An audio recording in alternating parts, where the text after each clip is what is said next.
Hello everyone. जैसा कि आप जानते हैं कि हम लोगों ने सीयूटी एमबीए के लिए क्वांट सेक्शन में पीवाईक्यू की एक सीरीज स्टार्ट किए हैं, जिसके अंदर हम लोग एक एक क्वेश्चंस को डिटेल में देखते हैं। उसकी बेस्ट अप्रोच क्या हो सकती है, इस चीज को देखते हैं। और साथ ही साथ मैं भी बताता हूँ आपको कि कितने कम से कम टाइम में क्वेश्चंस को सॉर्ट आउट किया जाए, कितना कम से कम लिखा जाए। ये सारी चीजें आपसे डिस्कस की जाती हैं, क्योंकि आप जानते हैं आपके एग्जाम में जो टाइम है वो पहले जितना था उससे कम कर दिया गया है। जिनके पास स्पीड नहीं होगी, जो स्पीड पे काम नहीं करेंगे, वो सीयूटी एमबीए के पेपर में बहुत अच्छा करके नहीं आ पाएंगे। तो चलिए स्टार्ट करते हैं। ये क्वेश्चन देखिएगा, आपके सीयूटी एमबीए के एग्जाम 2025 में पूछा गया क्वेश्चन है। ये सीयूटी एमबीए 2025 में पूछा गया क्वेश्चन है। क्वेश्चन में कह रहा है कि ए और बी जो है, कहते हैं पी से क्यू तक ट्रेवल करते हैं। ए भी पी से क्यू तक जाता है और बी भी पी से क्यू तक जाता है, ट्रेवल करते हुए सेम रूट में। कह रहा है कि ए की जो स्पीड है कार की, कह रहा है ए की स्पीड जो कार की वो 60 किलोमीटर पर आवर है, जबकि बी जो है 80 की स्पीड से ड्राइव करता है। कह रहा है find the time taken by B to reach place Q. कह रहा है इफ ए टेक्स 12 आवर, अगर ए को 12 घंटे लगते हैं, बताइए बी को कितना घंटे लगेंगे। अगर आपने टीएसडी चैप्टर पढ़ रखा है और कॉन्सेप्ट पढ़ रखा है, तो इस क्वेश्चंस में आपको पेन फ्री करना चाहिए। इसमें आपको 10 सेकंड से ऊपर नहीं लगना चाहिए और क्वेश्चन आसानी से पेन फ्री हो जाएगा। इसमें कुछ नहीं करना था। अगर मैं पेन फ्री करता तो कैसे करता, सिंपल सी बात है। इसमें दिख रहा है आपको कि स्पीड, क्योंकि डिस्टेंस कांस्टेंट है दोनों लोगों को। पहले मैं ओरली समझाना कुछ, फिर मैं लिख के समझाऊंगा। डिस्टेंस कांस्टेंट है, ए को भी पी से क्यू तक जाना है, बी को भी पी से क्यू तक जाना है, यानी डिस्टेंस कांस्टेंट है। स्पीड का रेशियो अगर मैं, अगर डिस्टेंस कांस्टेंट होती है तो स्पीड और टाइम इनवर्सली प्रोपोर्शनल होते हैं, आपको पता होना चाहिए। अभी सब बताऊंगा, पहले मैं ओरल बताना चाहता हूँ। तो 60 से अगर 80 का रेशियो स्पीड का आ रहा है, 6 8 यानी कि 3 4, 3:4 अगर स्पीड का रेशियो आ रहा है, तो टाइम का रेशियो 4:3 हो जाएगा। यानी ए को 4 मिनट टाइम लगेगा, बी को 3 लगेगा। 4 की वैल्यू अब निकाल लीजिए। 4 की वैल्यू, ए को लगा हुआ टाइम दे रखा 12, यानी 4 की वैल्यू 12 है, 1 की 3 आ जाएगी, 3 की 9 आ जाएगी। मेरा आंसर हो जाएगा C option, right answer 9 hours. ये है पेन फ्री करना। ये वो लोग कर पाएंगे जो इस तरह के क्वेश्चन में प्रैक्टिस किए होंगे, जिनको मैंने बताया कि किस तरह से सॉल्व किया जाता है।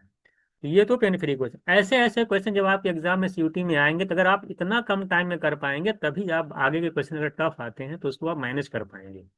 बात समझ में आई? इसलिए पहला सोल्यूशन मैंने आपको ओरली बता दिया कैसे क्या होता है। अब मैं लिखकर वही चीज जो मैं ओरल बताया उस चीज को मैं लिख करके बताऊंगा। हालांकि लिखना इस टाइप के क्वेश्चन में आपको ना पड़े, यह कोशिश करिएगा आप। आपसे कह रहा है कि देखिए ए और बी हैं। कह रहा है कि पी से क्यू तक जाना है। पी से क्यू तक डिस्टेंस हो गई, पी से क्यू तक जाना दोनों लोगों का। इसका मतलब पी से क्यू तक जो डिस्टेंस है यहाँ पे कांस्टेंट है। जब डिस्टेंस कांस्टेंट हो जाती है, आप जानते हैं कि डिस्टेंस पूरा कॉन्सेप्ट देखिएगा, स्पीड इनटू टाइम होता है। जब ये कांस्टेंट हो जाएगा, यानी speed time equals to constant आएगा, इसका मतलब कि स्पीड जो है और टाइम जो है वो इनवर्सली प्रोपोर्शनल होते हैं। यानी कि उनका जो रेशियो होगा, यानी उल्टा एक दूसरे को रिवर्स होते हैं। स्पीड बढ़ेगी तो टाइम घटेगा। स्पीड जाहिर सी बात, स्पीड बढ़ा दोगे टाइम कम लगेगा, स्पीड कम करोगे टाइम ज्यादा लगेगा। इनवर्सली प्रोपोर्शनल का मतलब यही होता है। तो जब डिस्टेंस कांस्टेंट कांस्टेंट होती है, तो स्पीड टाइम का जो रेशियो होता है एक दूसरे का इनवर्सली प्रोपोर्शनल होता है। एक रिलेशन आप ये जान के कि टाइम स्पीड और टाइम इनवर्सली प्रोपोर्शनल होंगे। कह रहा है कि अगर मैं यहाँ पे ए और बी की स्पीड का रेशियो निकालूं,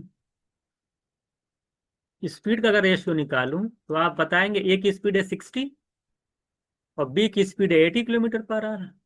रेशियो निकालेंगे, जीरो जीरो कैंसिल होगा। 2 3 जा 6, 2 4 जा 8, यानी 3:4 आ रहा है। रेशियो कितना आ जा रहा है? 3:4। किसका रेशियो आ रहा है? स्पीड का रेशियो आ रहा है।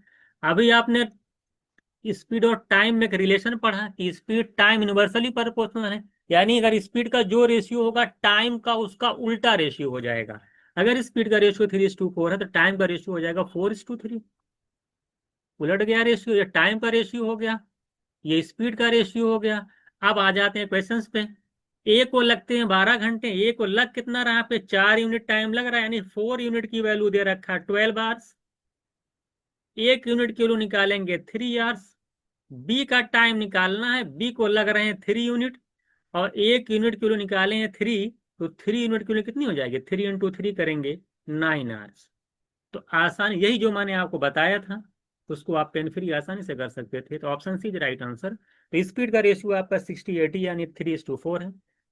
टाइम का रेशियो 4:3 हो जाएगा। 4 की वैल्यू 12 है, 1 की 3, 3 आ जाएगी, तो 3 कितनी आ जाएगी, 3 3 9, यानी आंसर मेरा हो जाएगा 9 आवर्स। तो option C is right answer. CUTMB का एग्जाम पूछा गया, इजी क्वेश्चन था ये PhD चैप्टर का। इसका मैंने कॉन्सेप्ट भी बता दिया, कैसे सॉल्व करेंगे ये बता दिया, लेकिन मैंने अभी आपको बताया कि आपकी जो अप्रोच होनी चाहिए लिख करके नहीं होनी चाहिए, आपकी अप्रोच होनी चाहिए ओरल। 3 4 दिमाग में, 4 3 4, 4 की 12, 1 की 3, 3 की 9, ऐसे काम पे 10 5 सेकंड के अंदर आपको इस क्वेश्चन को सॉर्ट आउट कर लेना चाहिए। आई होप ये क्वेश्चन आपको अच्छे से समझ में आ गया होगा। नेक्स्ट क्लास हम लोग एक और क्वेश्चन के साथ मिलेंगे बिल्कुल इसी तरीके से। ठीक है फिर।